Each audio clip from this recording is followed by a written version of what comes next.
The story so far. In 1975, Ed Roberts invented the Altair personal computer. It was a pain to use until 19-year-old pre-billionaire Bill Gates wrote the first personal computer language. Still, the public didn't care. Then two young hackers, Steve Jobs and Steve Wozniak, built the Apple computer to impress their friends. We were all impressed, and Apple was a stunning success. By 1980, the PC market was worth $1 billion. Now, view on.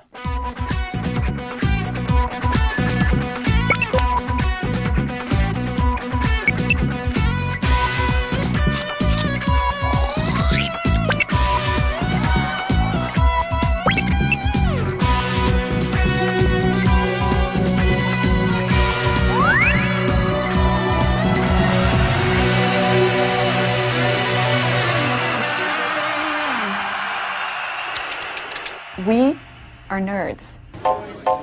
Most of the people in the industry were young because the guys who had any real experience were too smart to get involved in all these crazy little machines. It really wasn't that we were going to build billion-dollar businesses. We were having a good time. I thought this was the most fun you could possibly have with your clothes on. When the personal computer was invented more than 20 years ago, it was just that, an invention. It wasn't a business. These were hobbyists who built these machines and wrote this software to have fun. But that has really changed. And now this is a business. This is a big business. Power Center! It just goes to show you that people can be bought. If you're really an exciting on. Thank you. I want to see a blue Aurora Motors if you got that. How the personal computer industry grew from 0 to 100 million units is an amazing story. And it wasn't just those early funky companies of nerds and hackers like Apple that made it happen. Most of this transformation from hobby to big business can be linked to 3 letters: IBM. IBM was and is an American business phenomenon. Over 60 years, Tom Watson and his son, Tom Jr., built what their workers called Big Blue into the top computer company in the world. But IBM made mainframe computers for large companies, not personal computers, at least not yet. For the PC to be taken seriously by big business, the nerds of Silicon Valley had to meet the suits of corporate America. IBM never fired anyone, requiring only undying loyalty to the company and a strict dress code. IBM hired conservative hard workers straight from school. Few IBMers were at the Summer of Love. Their turn-ons were giant mainframes and corporate responsibility. They worked 9 to 5 and on Saturdays washed the car.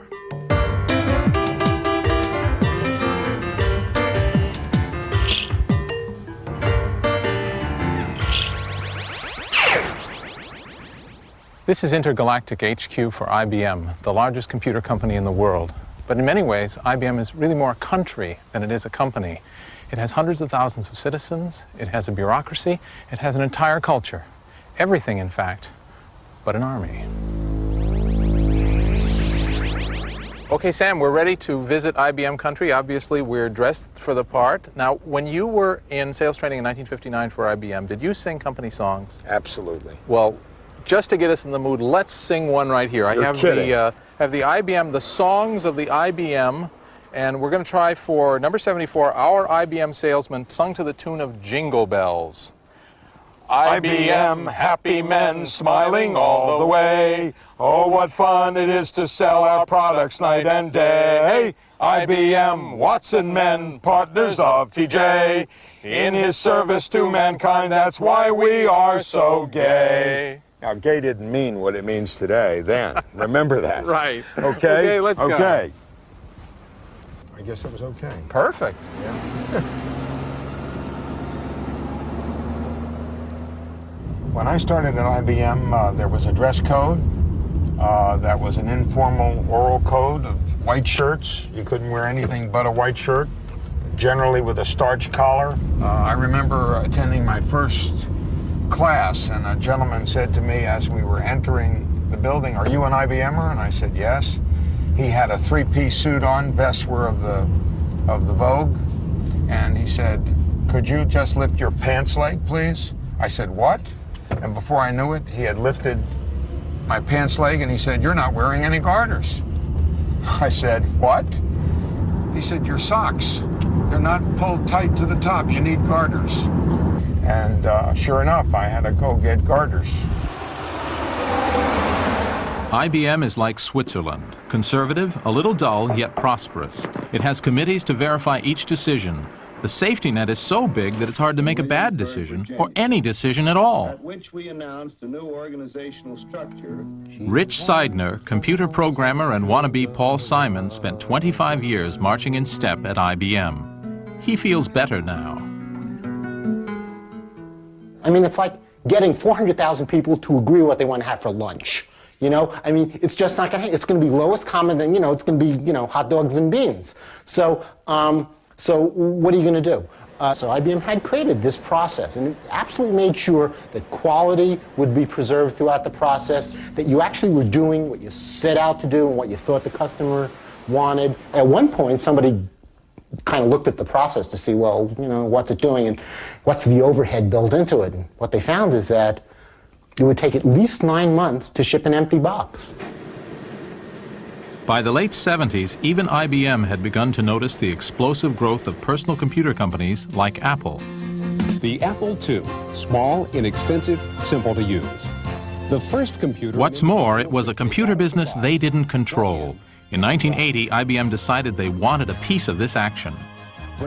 There were suddenly tens of thousands of people buying machines of that class, and they loved them, and they were very happy with them, and they were showing up in the engineering departments of our clients as machines that were brought in because you can't do the job on your mainframe kind of thing. JB wanted to know why I'm doing better than all the other managers. It's no secret, I have an Apple. Sure, there's a big computer 3 flights down, but it won't test my options, do my charts, or edit my reports like my Apple. People who'd gotten it were religious fanatics about them. So the concern was we were losing the hearts and minds. And give me a machine to win back the hearts and minds. In business, as in comedy, timing is everything, and time looked like it might be running out for an IBM PC. I'm visiting the IBMer who took up the challenge. In August 1979, as IBM's top management met to discuss their PC crisis, Bill Lowe ran a small lab in Boca Raton, Florida. Oh, hey, Bill, nice to see you again. Right. Yeah, I tried to match the IBM dress code. How did I do? That's terrific. That's terrific. I'm sorry. He knew the company was in a quandary. Wait another year, and the PC industry would be too big even for IBM to take on. Chairman Frank Carey turned to the department heads and said, "Help!" He kind of said, "Well, what should we do?" And I said, "Well, we think we know what we would like to do if we were going to proceed with our own product." And he said, "No." He said, "At IBM it would take 4 years and 300 people to do anything. I mean, it's just a fact of life." And I said, "No, sir, we can provide you a product in a year."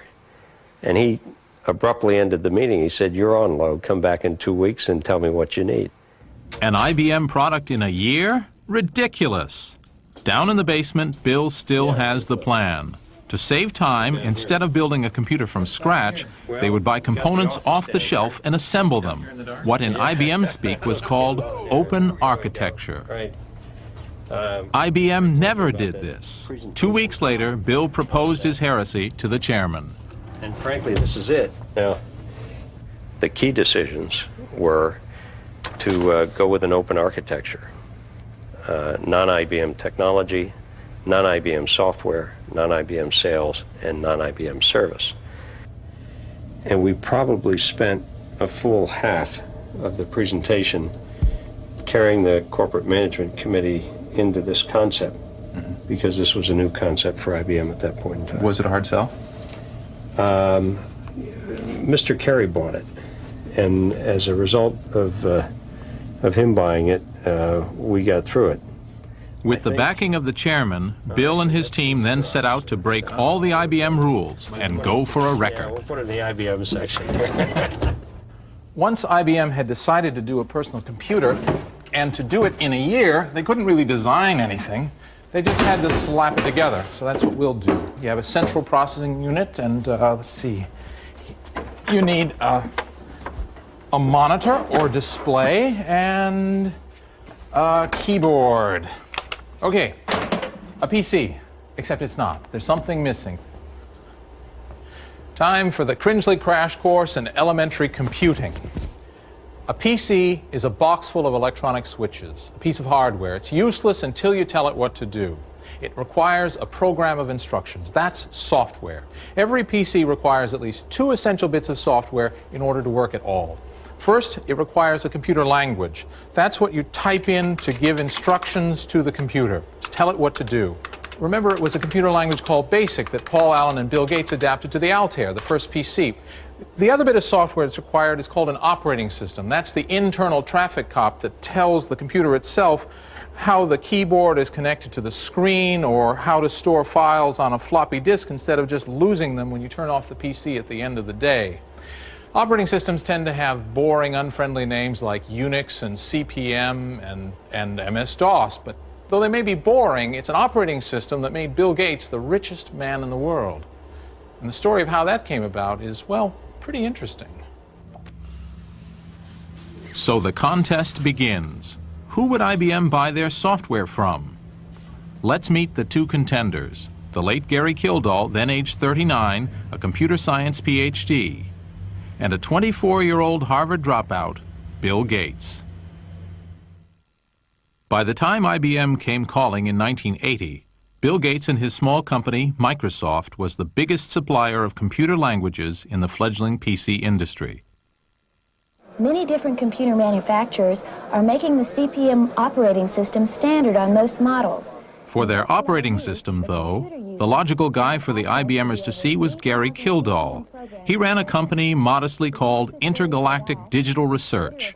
Gary had invented the PC's first operating system, called CP/M. He'd already sold 600,000 of them, so he was the big cheese of operating systems. In the early 70s, I had a need for an operating system myself, and it just was a very natural thing to write, and it turns out other people had a need for an operating system like that. And so it was a very natural thing. I wrote it for my own use, and then started selling it. In Gary's mind, it was the dominant thing, and it would always be the dominant, because, you know, Bill did languages and Gary did operating systems. And he really honestly believed that would never change. But what would change the balance of power in this young industry was the characters of the 2 protagonists. So I knew Gary back when he was an assistant professor at Monterey Post Grad School, and I was simply a grad student. And went down, sat in his hot tub, smoked dope with him, and thoroughly enjoyed it all, and commiserated and talked nerd stuff. He liked playing with gadgets, just like Woz did and does, just like I did and do. He wasn't really interested in how you drive the business. He worked on projects, things that interest him. He didn't go rushing off to the patent office and patent CP/M and patent every line of code he could.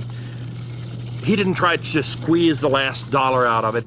Gary was not a fighter. Gary avoided conflict. Gary hated conflict. Bill, I don't think anyone could say, backed away from conflict. Nobody said future billionaires have to be nice guys. Here at the Microsoft Museum is a shrine to Bill's legacy. Bill Gates hardly fought his way up from the gutter. Raised in a prosperous Seattle household, his mother was a homemaker who did charity work, his father a successful lawyer. But beneath the affluence and comfort of a perfect American family, a competitive spirit ran deep. I ended up spending the Memorial Day weekend with him out on his grandmother's house on Hood Canal. She turned everything into a game. It was a very, very, very competitive environment. And if you spent the weekend there, you were part of the competition. And it didn't matter whether it was hearts or pickleball or swimming to the dock, and there was always a reward for winning, and there was always a penalty for losing. One time was funny. I went to Bill's house, and he really wanted to show me his jigsaw puzzle that he was working on. And he really wanted to talk about how, like, he did this jigsaw puzzle in like 4 minutes. And like on the box it says, if you're a genius, then you would do the jigsaw puzzle in like 7. And he was into it. He's like, I can do it. And I said, no, I believe you. You don't need to break it up and do it for me. Bill Gates can be so focused that the small things in life get overlooked. If he was busy, he didn't bathe, he didn't change clothes. We were in New York, and the demo that we had crashed the evening before the announcement, and Bill worked all night with some other engineers to fix it. Well, it didn't occur to him to take 10 minutes for a shower after that. Just didn't occur to him that that was important. And he badly needed a shower that day.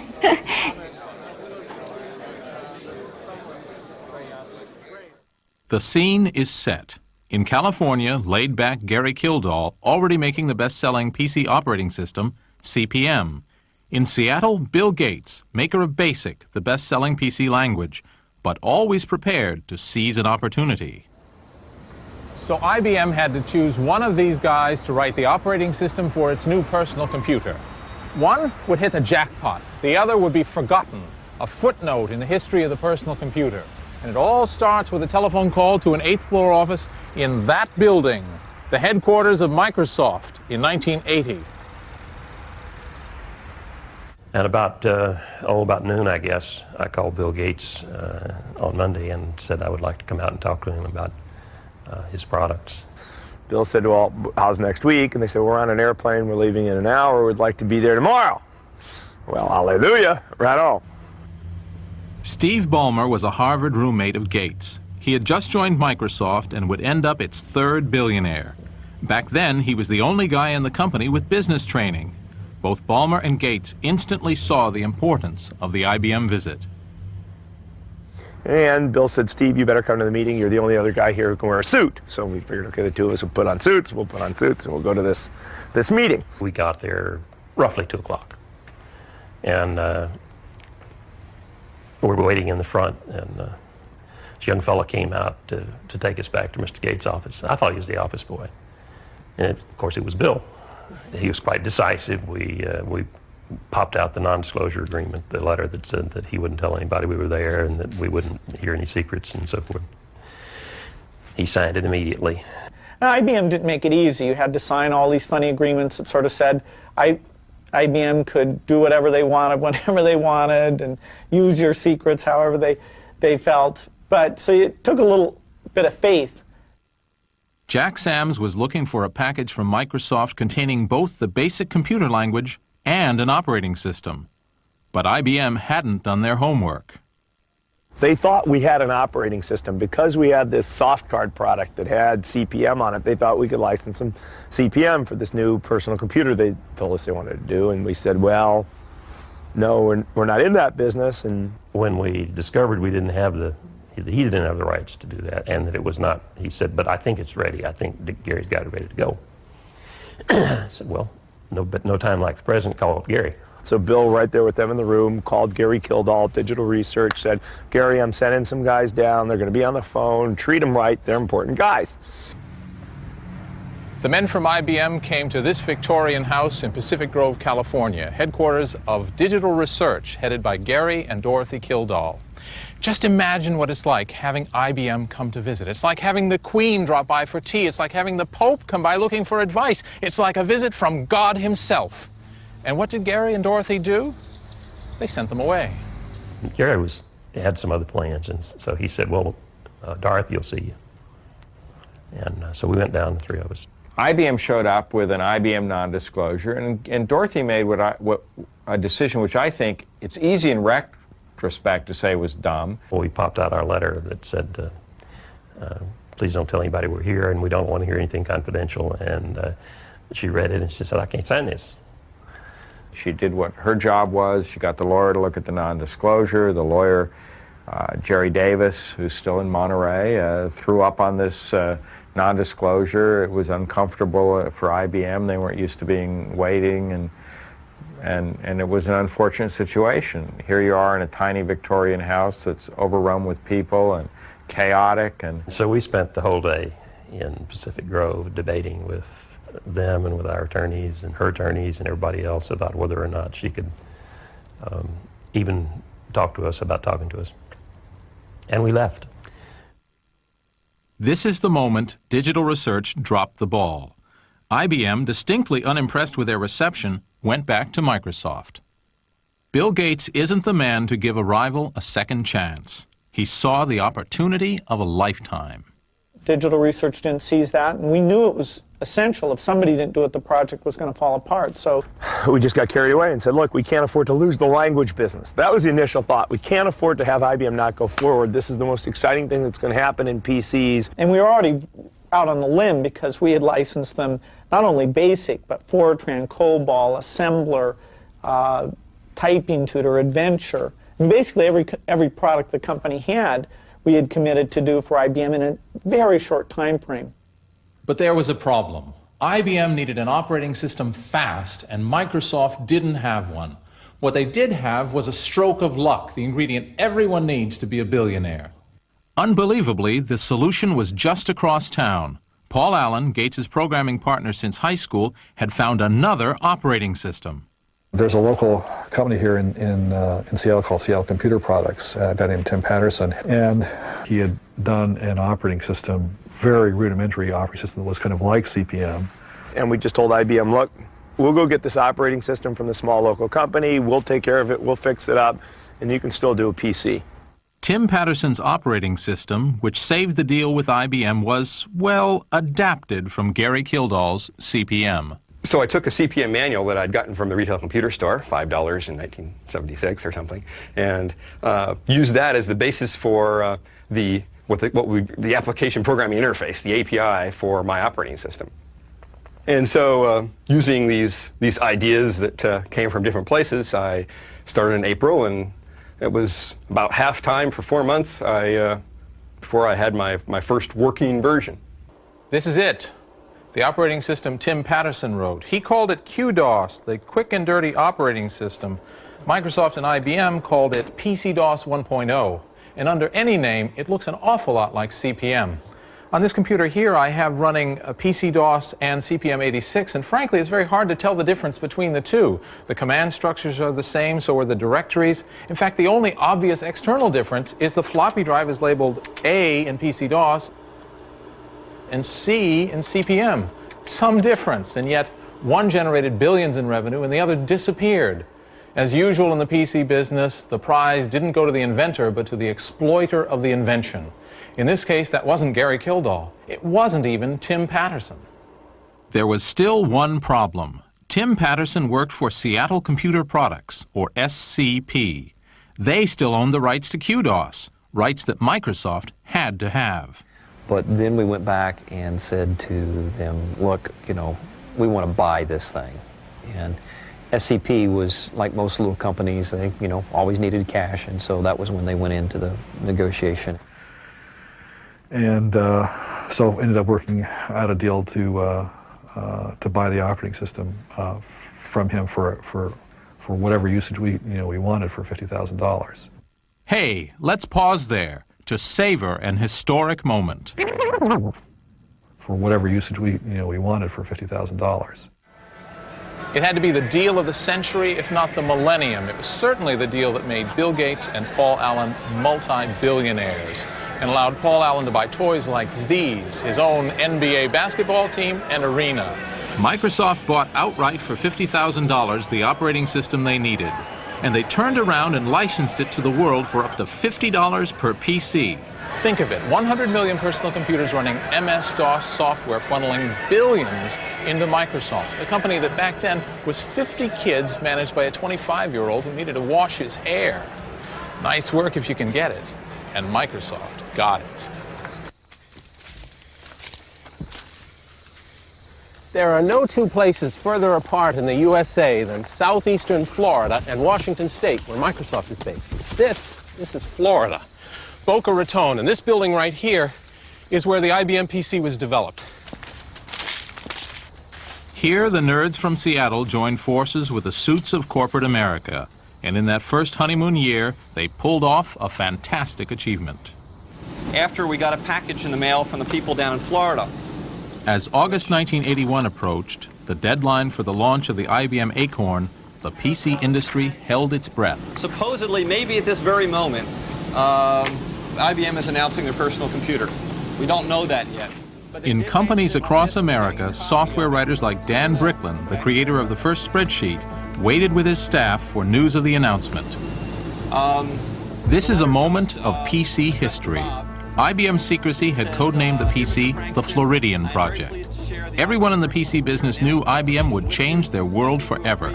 They also knew that if their software was on the IBM PC, they would make fortunes. Note that the attached information is not to be disclosed prior to any public announcement.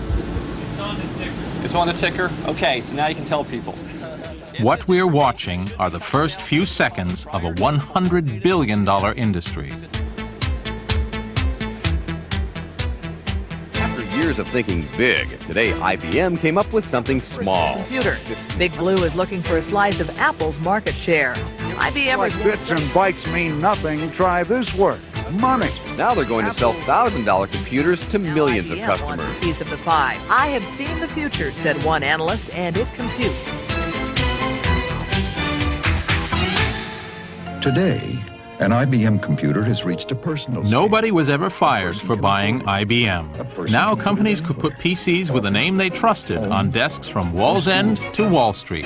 What IBM said was, it's okay, corporate America, for you to now start buying and using PCs.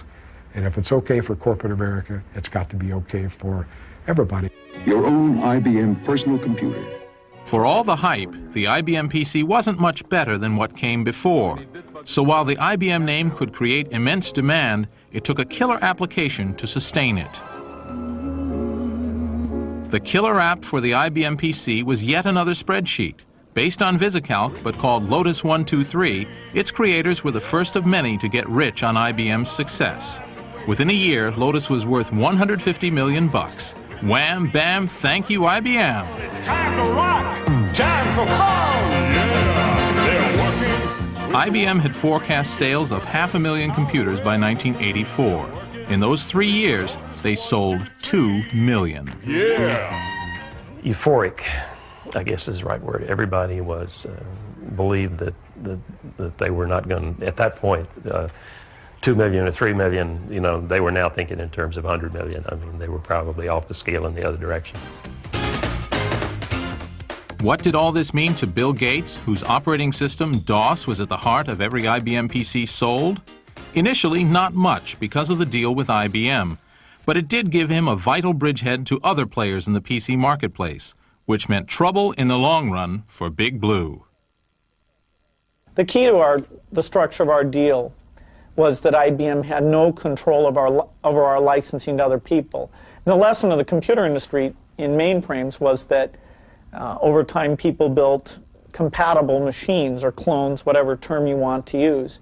And so really the primary upside on the deal we had with IBM, because they had a fixed fee, we got about $80,000, and we got some other money for some special work we did, but no royalty from them. And that's the DOS in BASIC as well. And so we were hoping a lot of other people would come along and do compatible machines.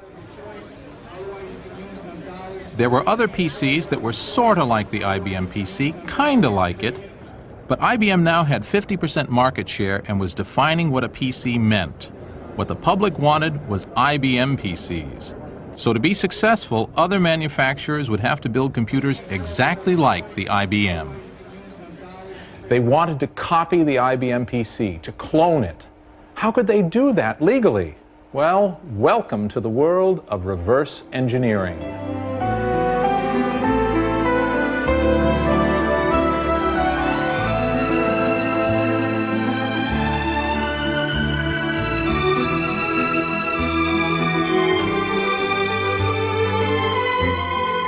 This is what reverse engineering can get you if you do it right. Well, the thing about Texas... It's the modest Aspen, Colorado ski shack of Rod Canyon, one of the founders of Compaq, the company set up to compete head-on with the IBM PC. Back in 1982, Rod and 3 fellow engineers from Texas Instruments sketched out a computer design on a placemat at the House of Pies restaurant in Houston, Texas.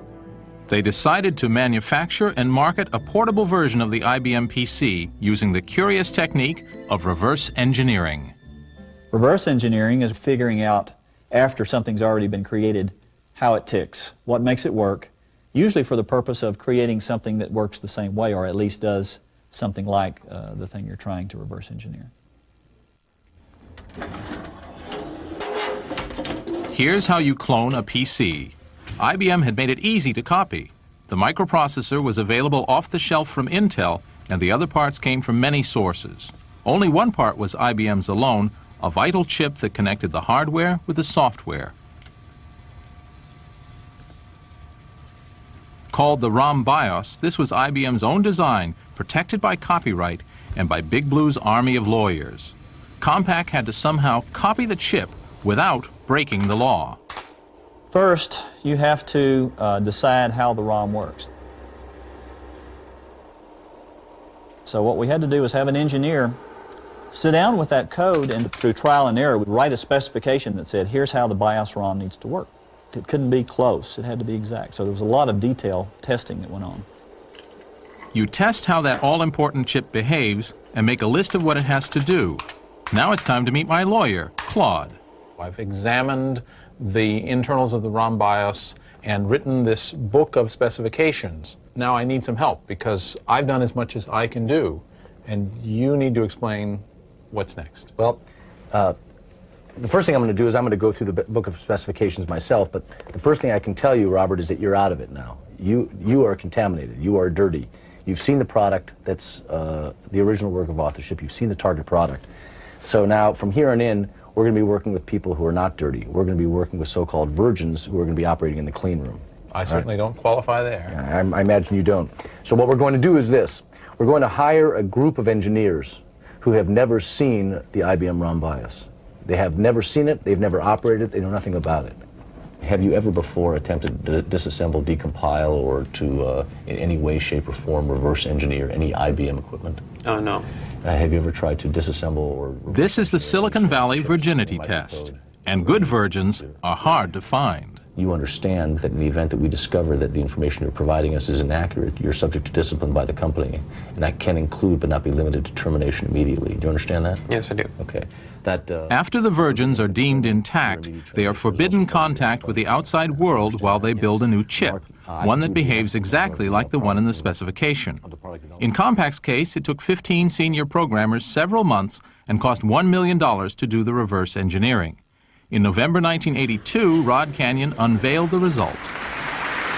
What I've brought today is a Compaq portable computer. When Bill Murto, another Compaq founder, got a plug on a cable TV show, their selling point was clear: 100% IBM compatibility. It turns out that all major and popular software runs on the IBM personal computer or the Compaq portable computer. That extends through all of the software for IBM. Yes. It all works on the Compaq. Compaq was an instant hit. In their first year, on the strength of being exactly like IBM, but a little cheaper, they sold 47,000 PCs.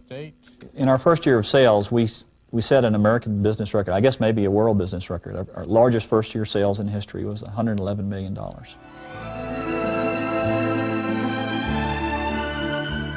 So Rod Canyon ends up in Aspen, famous for having the most expensive real estate in America. And I try not to look envious while Rod tells me which executive jet he plans to buy next. And finally he picked the Lear 31. Oh, really? Now that was a fun airplane. Oh, yeah. Poor Big Blue. Suddenly, everybody was cashing in on IBM's success. The most obvious winner at first was Intel, maker of the PC's microprocessor chip. Intel was selling chips like hotcakes to clone makers and making them smaller, quicker, and cheaper. This was unheard of. What kind of an industry had Big Blue gotten themselves into? Things get less expensive every year. People aren't used to that in general. I mean, you buy a new car, you buy one now, 4 years later, go buy one, it costs more than the one you bought before. Here, this magical piece of an industry. You go buy one later, it costs less. And it does more. What a wonderful thing. But it causes some funny things to occur when you think about an industry where prices are coming down, where you have to sell it and use it right now because if you wait later, it's worth less.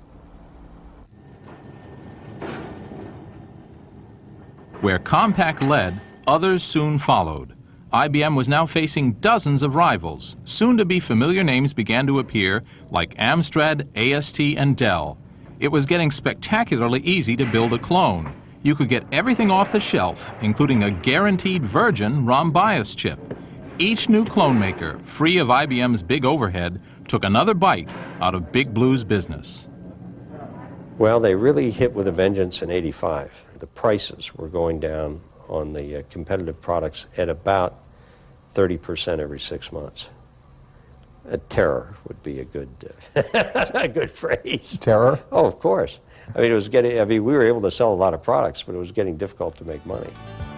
And where did every clone maker buy his operating system? Microsoft, of course. By the mid-'80s, it was boom time for Bill. The teenage entrepreneur had predicted a PC on every desk and in every home running Microsoft software. It was actually coming true.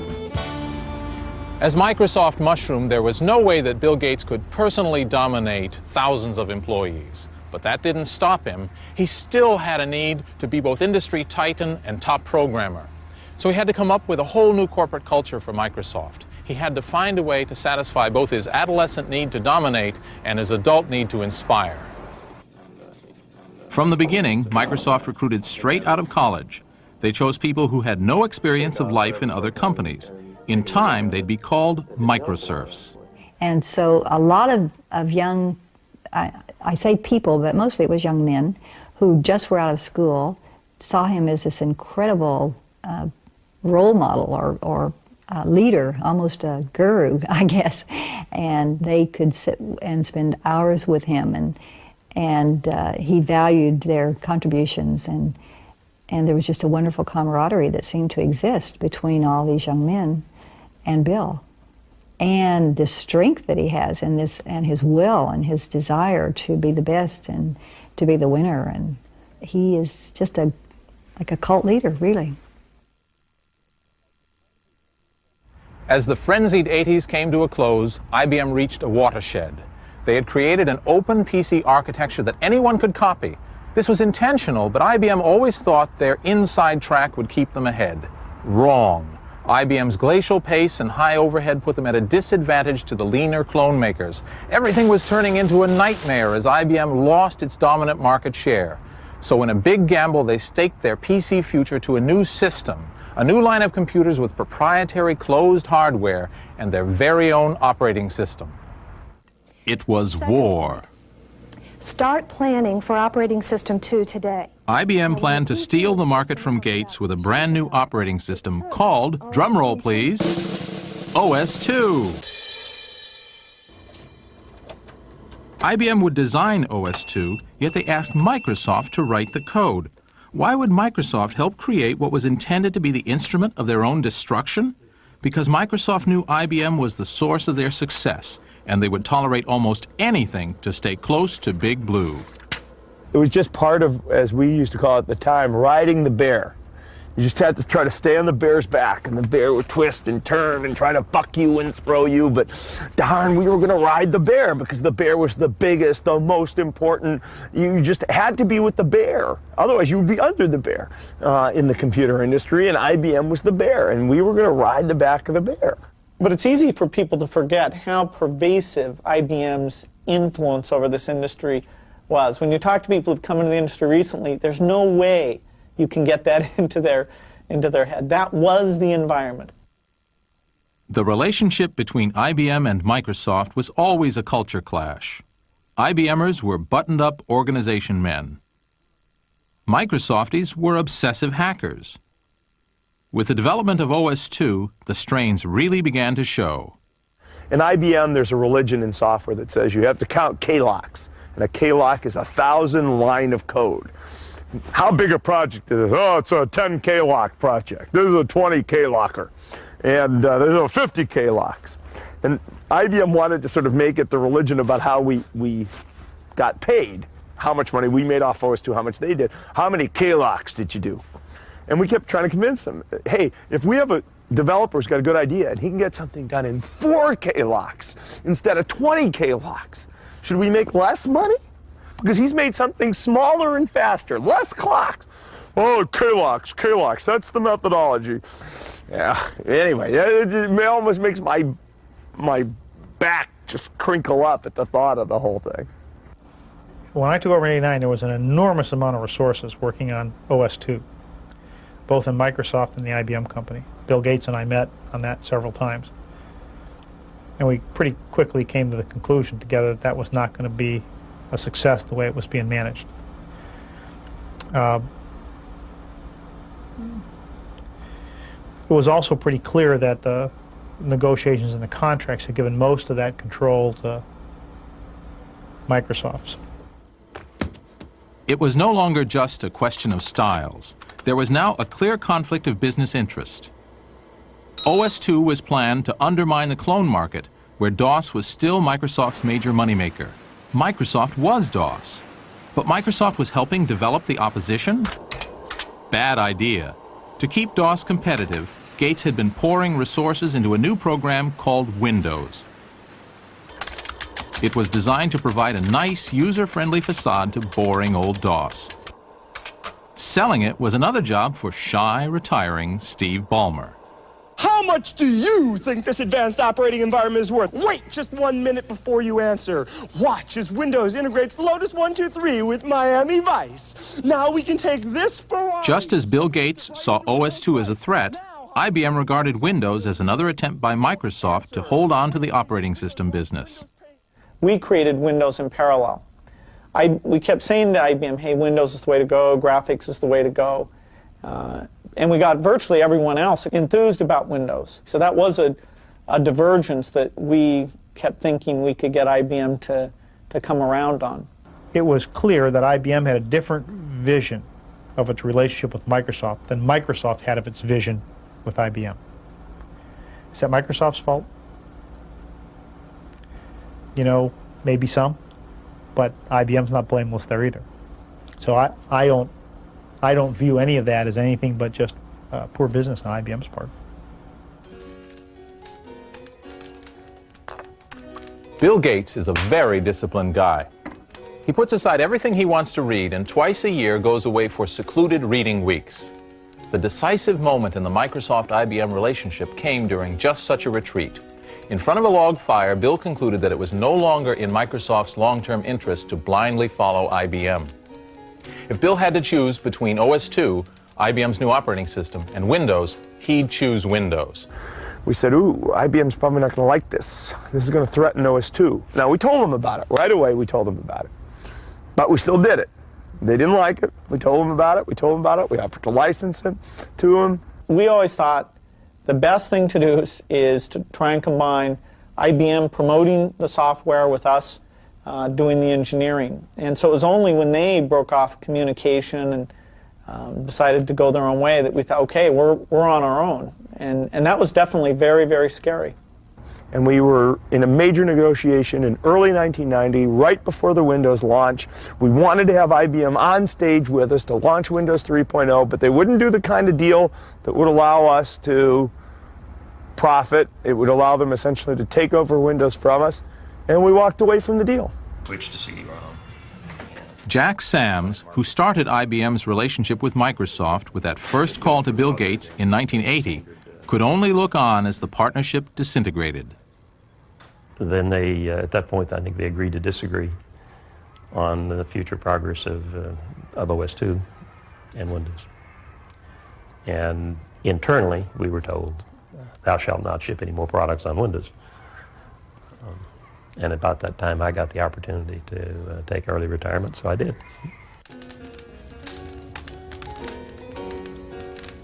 Bill's decision by the fireplace ended the 10-year IBM-Microsoft partnership and turned IBM into an also-ran in the PC business. Did David beat Goliath? The Boca Raton, Florida birthplace of the IBM PC is deserted, a casualty of diminishing market share.